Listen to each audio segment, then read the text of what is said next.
Mas queria, tendo em vista todas essas mudanças que a gente passou nesses quase 6 meses, como é que esse cenário macroeconômico está impactando? Como é que os gestores, na verdade, como é que está o sentimento dos gestores em relação ao cenário macroeconômico atual?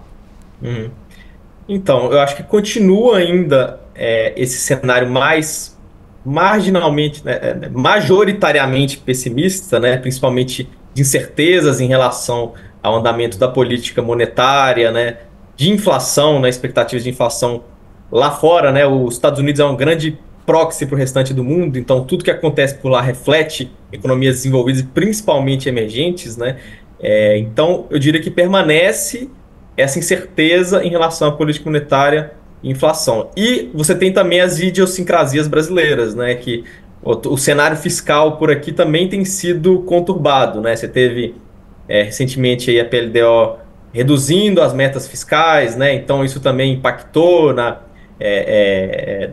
visão do investidor sobre os ativos brasileiros, não só como reflexo do que tem acontecido lá fora, mas pelos próprios problemas que a gente tem aqui dentro também. Então, no geral, ainda está um ambiente mais incerto e acho que a gente vai até falar mais para frente, né? E tem na pesquisa também que eu convido todos a acessar. Não sei se está num link aqui no YouTube, mas né, fica o convite aí para acessar a pesquisa completa. A gente vai falar sobre o nível de risco dos multimercados, né? Que eles estão bem abaixo da média aí, tanto por esse cenário mais de incertezas, né? Então, quando você tem uma incerteza muito grande, uma dúvida muito grande, você quer estar mais leve de risco, né? Até como proteção, quanto o próprio derivado das perdas que os multimercados sofreram, que atinge, né, as políticas de risco, né, de stops, né? Para você poder retomar o nível de risco anterior, leva um tempo até você conseguir atingir esses gatilhos que permitem aumentar o risco novamente. Então, né, é uma junção de fatores aí que levam os gestores a estarem mais leves de risco e com mais incertezas para o cenário atual. Perfeito, Ali. Você falou aí sobre o relatório, né? É isso mesmo. Tem um link aqui na descrição da nossa live aqui que você, investidor e investidora, pode acessar ali para ler completinho, né? Esse relatório aí bem feito aqui pelo pessoal de fundos de investimento e pelo time do Ale aí. Mas, Ale, falando um pouquinho mais, né? Você comentou um pouco que o risco ele tá mais leve, né? Vamos dizer ali, diminuir um pouco do risco ali nos fundos. O que você pode falar aí de como é que os gestores estão adequando, né, essa estratégia? Você falou aí diminuindo o risco, aumentando um pouquinho mais a segurança. Como é que tá essa relação de estratégia aí dos gestores para os fundos, né? Tendo em vista aí inflação, você bem falou aí também o risco fiscal aqui no Brasil. O que você pode falar um pouquinho aí, um resumo sobre essas estratégias? Então, eu comentei dessas posições que eles vinham carregando no fim do ano, né, principalmente aplicados em juros aqui no Brasil, aplicados lá fora, né, comprados em bolsa brasileira. Isso mudou um pouco, né? Então, até trazendo um pouco dos resultados que a gente viu na pesquisa que saiu segunda-feira desse mês, né, de junho, a gente viu que os gestores estão com bem mais leves, né, praticamente neutros em posições aplicadas em juros nominais aqui no Brasil.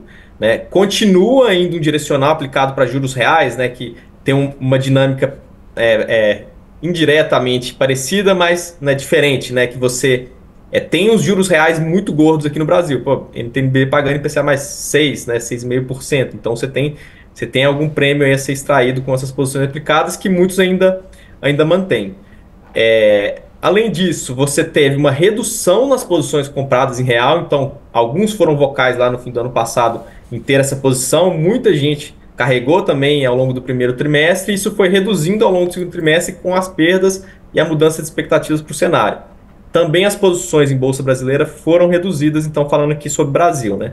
Lá fora ainda mantém esse viés um pouco mais aplicado, né? Menos do que há 6 meses atrás, vamos colocar assim, dadas as incertezas, mas você até comentou, né? Saiu o CPI hoje que trouxe uma inflação abaixo das expectativas, né? Isso tende a melhorar um pouco também as expectativas com o cenário por lá. Já a curva de juro americana já precifica essa queda ali praticamente 100%, né, para novembro, então a gente tem essa expectativa de queda já para começar esse ano. Então a gente viu posições aplicadas em juros tanto curtos, né, mais próximos dos 2 anos ali, e um pouco mais longos, mais próximos dos 10, em juros americanos. As posições compradas em dólar contra emergentes já vinham mais em patamar neutro nos meses anteriores, permanecem assim. Contra desenvolvidos, que é outro ponto, né, que o juro americano estava muito alto ainda nos meses passados, né, e as expectativas estavam mais altas, então o dólar se fortaleceu principalmente contra desenvolvidos. Nesse mês a gente viu uma redução nessas posições de acordo com as respostas, então mais leve nessa parte em moeda americana. E em bolsa americana continua também o viés comprado, mas também marginalmente abaixo do mês anterior. Então, acho que essas reduções marginais que eu comentei aqui, acho que também tem um pouco a ver com esse cenário de mais leves de risco e de mais incerteza, né, que acaba reduzindo as posições de forma geral. Então, acho que esse é um panorama geral de como eles estão, como estão as estratégias hoje, né, considerando as respostas aqui que a gente recebeu. E me diz uma coisa, você comentou ali um pouquinho sobre essa posição menor em relação ao risco, né? Você falou aqui dessa diminuição para o risco, então esse posicionamento dos gestores, ele deve continuar então para os próximos meses, pelo menos até uma melhora desse cenário macroeconômico, a própria, né, flexibilização de política monetária lá nos Estados Unidos? Olha, esses dados recentes, eu acho que dá uma animada, né? Principalmente a gente viu a inflação americana aí melhorando em relação às expectativas, mas eu acredito que sim, os próximos meses deve permanecer esse cenário um pouco mais leve de risco. A gente teve nas respostas quase 70% das casas que responderam aqui, que esse mês foram 42 casas, e das principais, né, mais de 160 bi de patrimônio, então acho que tem uma relevância do que trazem as respostas, né? Quase 70% responderam que estão abaixo da metade do orçamento de risco da sua estratégia, né? Em relação aos próximos meses, apesar do viés, pelas respostas também, ser de aumento, né, até por já estarem bem leves de risco, então é difícil você reduzir mais, né, do que você já está no patamar atual. Então, com esse viés, daqui para frente, para os próximos 6 meses, vamos colocar assim, tem um viés de aumentar o risco, né? Pelo menos metade dos que responderam ali comentaram isso. Mas eu acho que ainda demora um pouco. Eu acho que ainda está nesse cenário andando de lado e o pessoal em dúvida ainda, tentando entender como que vai ser o mercado daqui para frente para poder aumentar o risco. Esperando muito, aí a gente fica tanto, os próprios dirigentes, né, dos bancos centrais falam aí em data dependent, né, dependente de dados, e realmente isso, eu acho que a gente pode ver aí, de acordo com o relatório, conforme você está falando, realmente como os dados acabam mexendo e realmente parando e olhando exatamente aí para adaptar as estratégias. Você falou aí, né, menos da metade aí do que costuma colocar aí, mas, né, um risco, né, vamos dizer assim.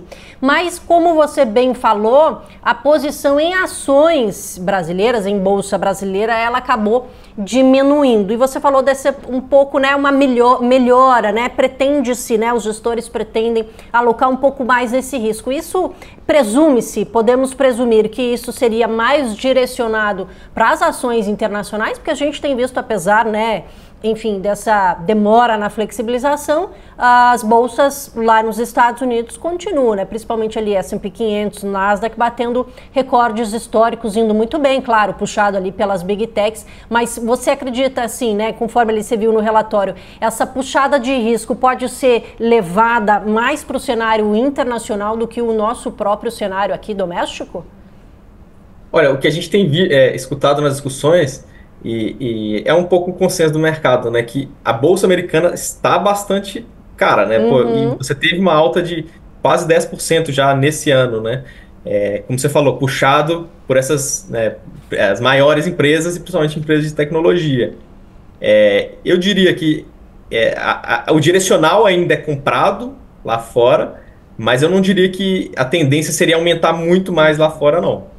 Eu não diria isso. Eu acho que eles estão mais olhando para o momento de oportunidade para a Bolsa brasileira, e é sempre aquela discussão. Valuations extremamente baratos, histórico de preço-lucro da Bolsa nas mínimas históricas, mas você não vê gatilho para isso. Você vê, inclusive, outras bolsas de emergentes caminhando né, expectativas melhorando marginalmente em relação a lá fora, mas a nossa bolsa continua com queda de 7, 8% no ano aqui. Então, o que está acontecendo, né? Eu acho que como eu falei, o cenário lá fora é uma grande proxy porque acontece principalmente ao Brasil, mas as particularidades brasileiras têm segurado muito essa bolsa lá embaixo, né? Principalmente relacionado ao fiscal e essa ancoragem em relação ao fiscal, né? A própria âncora fiscal também que tem perdido um pouco da credibilidade. Então, eu diria que a tendência não seria aumentar tanto bolsa americana, mas eles estão bastante de olho na bolsa brasileira para o momento de entrada, né? Que eu diria que não seria agora ainda, que ainda parece não ter gatilhos tão claros para movimentar essa bolsa, mas tá todo mundo atento.